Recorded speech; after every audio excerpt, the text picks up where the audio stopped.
নমস্কাৰ প্ৰিয় দৰ্শক, অপৰূপা টিভি চেনেলটোলৈ আপোনালোকক স্বাগতম জনাইছোঁ আৰু লগতে টানুল আমাৰ চেনেলটো চৰতে লাইক কৰিব, শ্বেয়াৰ কৰিব আৰু লগতে সাবস্ক্ৰাইব কৰিব আৰু ঘণ্টিৰ বাজৰ বজাই দিব।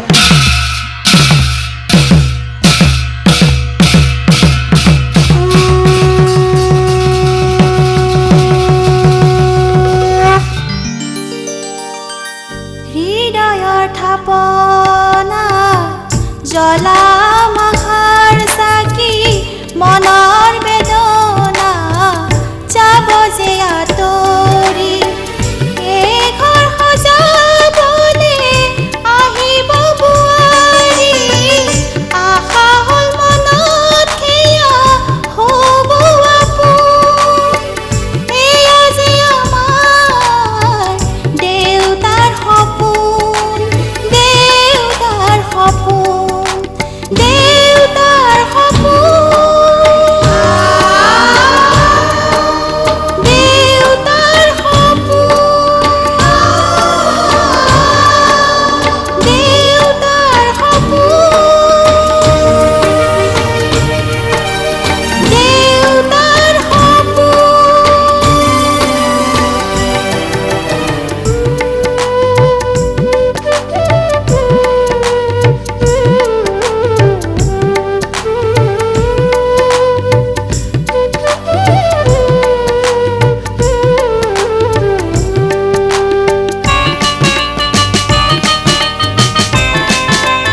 ও ডাঙৰদা হৌদা হৌদা তৎক্ষণাৎ এইফালে এই সাংঘাতিক হটলিষ্ট এটা লৈ আহিছো শুনি কি হৈছে মিলন এই ঠাণ্ডাখনত তই বাৰু কি ডাঙৰ খবৰটো লৈ আহিলি কচোন হৌদা এছা ৰ কচোন ডাঙৰদা ক'ত ডাঙৰদা ঘৰত নাই মিলন কি হলো তহঁতৰ ডাঙৰদা আৰে মিলন বিহু নাই সংক্ৰান্তি নাই ঘপকৈ পৰি সেৱা কৰি দিলি যে কথা কি ডাঙৰদা 3 মাহৰ আগতে যে টাউনত পৰীক্ষা দিবলৈ গৈছিলো সেই যে তই যে ৰাতিপুৱাই ৰিক্সাৰে মোক উঠাই লৈ গৈছিলি তো মনত নাই আছে অ কিয় নাথাকিব মোৰ সৰু ভাইয়ে পৰীক্ষা দিয়া দিনটো মই ইমান সোনকালে পাহৰিম নে সেই পৰীক্ষাত মই পাছ কৰিলো ডাঙৰদা ডাঙৰদা মই ইঞ্জিনিয়াৰিং কলেজত চিট পাই গলো সঁচা এছা মোৰ নম্বৰ 783 মিলন তই মোৰ সপোন দিঠকত পৰিণত কৰিলি আজিৰ পৰা মই দিনত কিয় প্ৰয়োজন হলে ৰাতিও ৰিক্সা চলাম আৰু ৰিক্সা চলাই চলাই মোৰ দেহৰ তেজ পানী হৈ গলেও মই তোক ইঞ্জিনিয়াৰিং পঢ়ুৱাম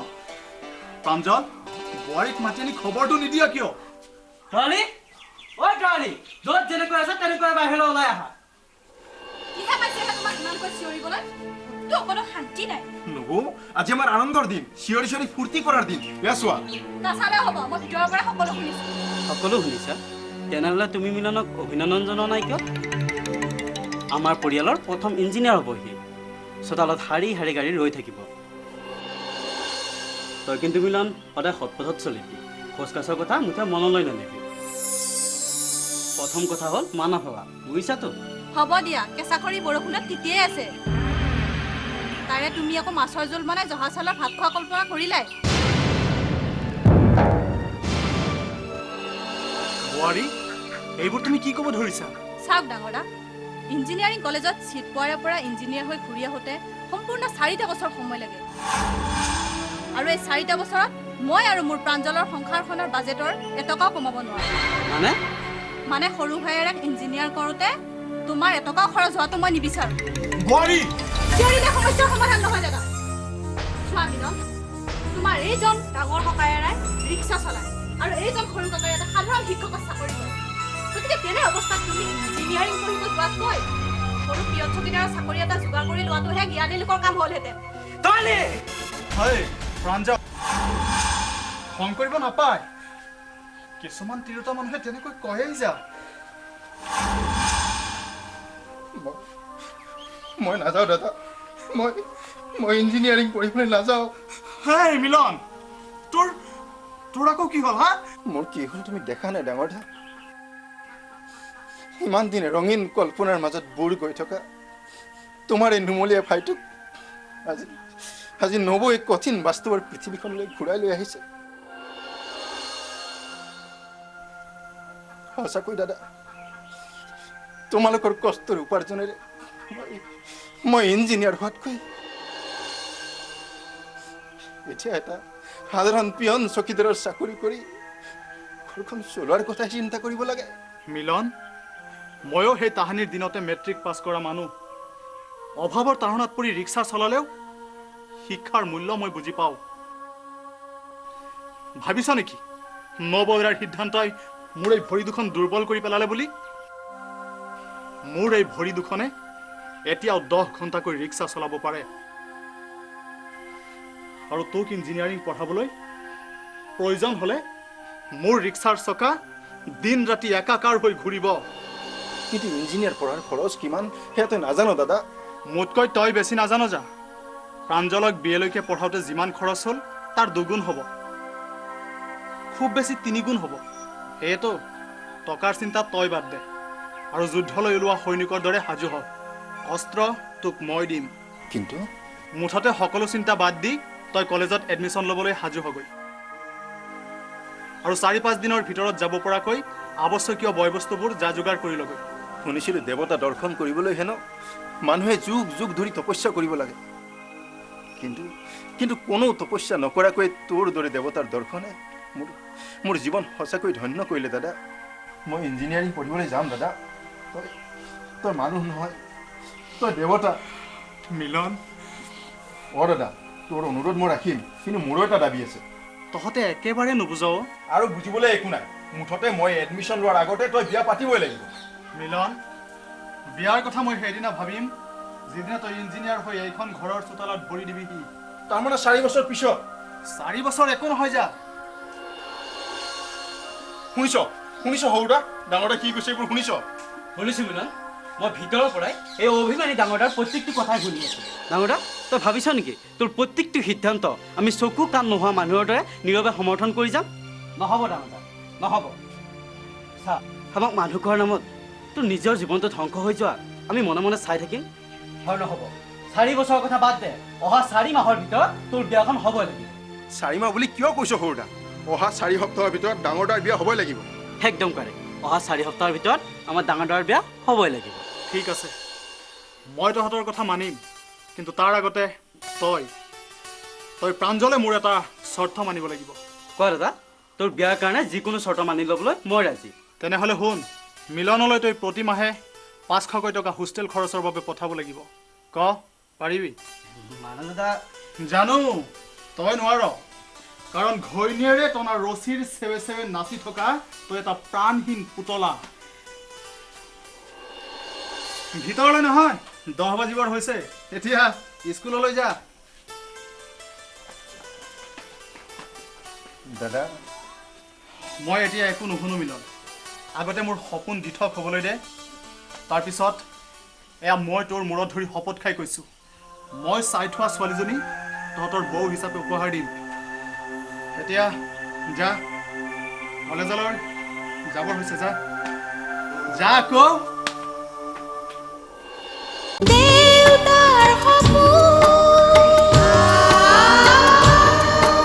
ৰঙিয়া নগাঁও আৰু বৰপেটা বৰবিলা শাখাৰ মাহেন্দ্ৰী ড্ৰামা স্কুলৰ নামভৰ্তি চলি আছে।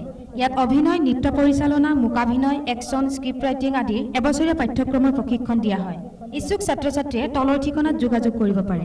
আমাৰ ঠিকনা Mahendri drama school, Bhutan road, Rangia ward number 5, জিলা কামৰূপ অসম। মোবাইল নম্বৰ 9864140803, 9435111886 আৰু মাহেন্দ্ৰী ড্ৰামা স্কুল বৰবিলা, শাখা বৰপেটা, জিলা বৰপেটা অসম। মাহেন্দ্ৰী ড্ৰামা স্কুল নগাঁও শাখা, আমোলাপট্টি কলংপাৰ GB ৰোড, জিলা নগাঁও অসম। Mobile number 9864162605।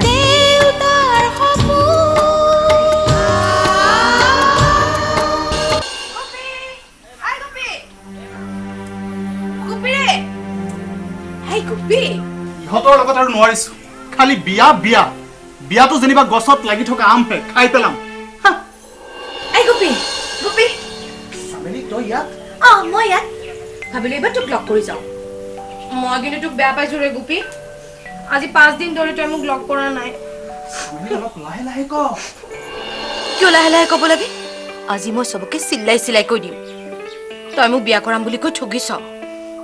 মনে মনে দুচৰা ছোৱালী বিচাৰি আছ ন? তই ভুল বুজিছ। মই যদি কাৰোবাক ভাল পাইছো, কাৰোবাক মৰম কৰিছো, সেয়া হ'লে একমাত্ৰ তই, আৰু মোৰ বিয়াৰ কইনাও হবি তই। তোৰ বাহিৰে আন কোনো নহয়, বুজিছ? ইমান দিনটো এইবোৰ সমজি থাকোতে গ'ল, এতিয়া আৰু সমজা সমজি বুজা বুজি সব শেষ। এতিয়া মাত্ৰ তোৰ লগত মোৰ চৰম লাগে ভাই। ধৈৰ্য ধৰ চামিলি, ইমান দিনে আমাৰ এই সম্পৰ্কৰ কথা তহঁতৰ ঘৰখনৰ বাহিৰে আন কোনেও নাজানে, আৰু মাত্ৰ কেইটামান দিন এইবোৰ কথা তই লুকাই ৰাখ। কেইটামান দিন মানে আৰু কিমান দিন নক কিয় গোপী? মানে ধৰ 4 বছৰ। আৰু 4 বছৰ? মাইৰে বাবাৰে, মইতো মৰি থাকিম ৰে। সত্যি গোপী, মই মৰি থাকিম। একো নহয় চামিলি, আমি ইমান দিন যেনেকৈ আছিলো এতিয়াও তেনেকৈয়ে থাকিম। মাত্ৰ এই 4 বছৰ তই বিয়াৰ কথা নকবি। কিয়? কি হ'ল জান চামিলি, মোৰ যে সৰু ভাই, সেই যে মিলন, সি যে টাউনৰ কলেজত পঢ়িছিল। সিয়েই। তাৰ কি হ'ল জান চামিলি? কি হৈছে ৰে তাৰ? নক কিয় গোপী? ঐ, কিবা বেমাৰ হৈছে নেকি? দিম একমাৰ। মোৰ ভাইৰ বেমাৰ হোৱা তই ক'ত শুনিলি? আৰে বাবা, তেনেহ'লে কি হৈছে তই নক কিয়? আমাৰ মিলন ইঞ্জিনিয়াৰ হ'ব। কি জি? ইঞ্জিনিয়াৰ মানে কেনেকৈ বুজাও আৰু? কেনেকৈ বুজাবি? ইঞ্জিনিয়াৰ হ'ব, ডাঙৰ অফিচাৰ হ'ব, চাকৰি কৰিব, বহুত দৰমহা পাব। এই যে ইঞ্জিনিয়াৰ। ঐ, কেনেকৈ হ'ব ৰে ইঞ্জিনিয়াৰ? কেনেকৈ হ'ব মানে চহৰৰ কলেজত গৈ পঢ়িব, আৰু 4 বছৰ পঢ়াৰ পাছত মিলন ইঞ্জিনিয়াৰ হ'ব। সঁচা? ই মাইৰে বাবাৰে, এই তাৰ মানে মই ইঞ্জিনিয়াৰৰ কি হ'ম? নব হবি আকৌ। কি মজা হ'ব, বহুত মানুহ আহিব। আহি মোক ক'ব, মেম চাহাব ইঞ্জিনিয়াৰ বাবু ক'ত? মই ক'ম গা ধুইছে। আৰু এটা আহি সুধিব, মেম চাহাব ইঞ্জিনিয়াৰ বাবু ঘৰত আছেনে? মই ক'ম ভাত খাইছে। বাবা কি মজা হ'ব। আচ্ছা গোপী, ইঞ্জিনিয়াৰ পঢ়িবলৈতো বহুত টকা লাগিব ন? চামেলি, বহুত টকা লাগিব। সেইকাৰণে ভাবিছোঁ 4 বছৰ পঢ়ি মিলন ইঞ্জিনিয়াৰ হৈ আহক, তাৰপিছত আমি বিয়া পাতিম। এই গোপী পাক্কাটো? একদম পাক্কা। চাবি কিন্তু পিছত যদি কিবা লটং পটং কৰ, সত্যি মই কিন্তু মৰি থাকিম। তেনেকৈ কিয় কওঁ চামেলি? সেই তাহানিতে আমাৰ যি ভাল পোৱা গঢ়ি উঠিছে, তাক মই কেনেকৈ পাহৰিম? কিন্তু এই 4টা বছৰ তই আমাৰ ঘৰলৈ নাহিবি। নাহো দে। তোৰ আৰু মোৰ এই ভাল পোৱাৰ কথা এই 4টা বছৰ তই কাকো নকবি, মোৰে শপত। বাবা নকওঁ দে। আজি ইমান দিনে লুকাই ৰখা কথাটো আৰু 4টা বছৰ লুকাই ৰাখিব নোৱাৰিম নেকি? চামেলি, হ'ব দে, এইবোৰ কথা মই কাকোৱে নকওঁ। আৰু ইয়ালেও মই আৰু কেতিয়াও নাহো। সেই গোপী চাবি কিন্তু মাত্ৰ 4টা বছৰ, তাৰ পাছত যদি তই কিবা লটং পটং কৰ, মই কিন্তু জীয়াই নাথাকিম গোপী। মই একো লটং পটং নকৰোঁ চামেলি, একো নকৰোঁ। এতিয়া হ'ল নহয়, যাগৈ দে, যা। যাওঁ দে।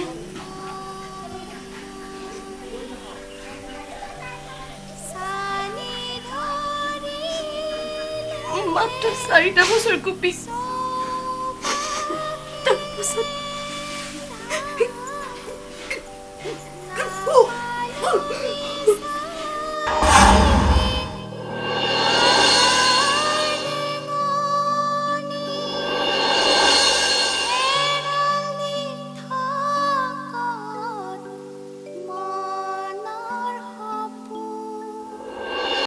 নমস্কাৰ প্ৰিয় দৰ্শক, অমৰূপা টিভি চেনেলটো চাই কেনে পালে? যদি ভাল লাগিছে লাইক কৰিব, শ্বেয়াৰ কৰিব আৰু সাবস্ক্ৰাইব কৰিব আৰু ঘণ্টি বাজনটো বজাই দিব। নমস্কাৰ, মই প্ৰণীতা।